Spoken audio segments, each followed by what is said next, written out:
রাধে রাধে, কীরকম আছেন সবাই? আজকে আমি যেভাবে সয়াবিন তরকারি বানাইয়া খাই ঠিক সেই রেসিপিটা আমি আপনার লগে শেয়ার করলাম। প্রথমে আমি সয়াবিনটারে কিছু সময়ের লিগিয়া ভিজাইয়া রাখছিলাম, তারপরে সয়াবিনটারে উঠাইয়া চিপিয়া এটার মধ্যে একটু সামান্য লবণ হলুদ দিয়া ভাজি লইছি।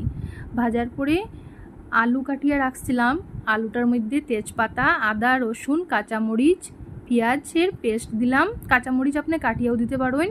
এটার মধ্যে হলুদ গুঁড়া, মরিচ গুঁড়া আর জিরা আর ধনিয়া গুঁড়া আমার একসাথে মিক্স করিয়া রাখি, এটা দিয়া দিলাম। তারপরে এটার মধ্যে যে ভাজিয়ে রাখছিলাম সয়াবিনটা ওইটা দিলাম, আর সামান্য সরষার তেল আর স্বাদ অনুমানে লবণ।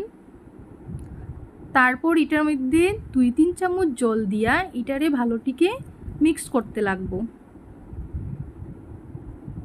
ভালোটিকে মিক্স করার পরে 5 নালে 10 মিনিটের লেগিয়া এটারে ঢাকিয়া রাখতে লাগবো। ঢাকিয়া রাখার পরে কড়াইয়ে তেল দিয়া তেল গরম হওয়ার পরে মিক্স করাটারে তেলের মধ্যে ছাড়িয়া যেরকম ভাজা হয় একটু জল দিয়া ভালোভাবে এটারে ভাজতে লাগবো। যদি ভালোভাবে এটারে ভাজা না হয় তাহলে এটার যে স্বাদটা আছে এটা আইতো না।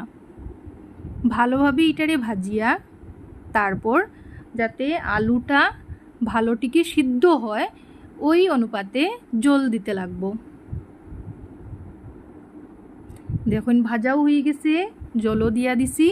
এখন এটারে সিদ্ধ হওয়ার লেগিয়া ছাড়মু।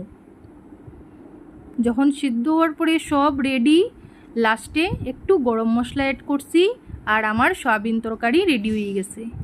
সত্যি এরকম সয়াবিন তরকারি বানাইয়া খাইতে খুব স্বাদ। রাধে রাধে, কীরকম আছেন সবাই?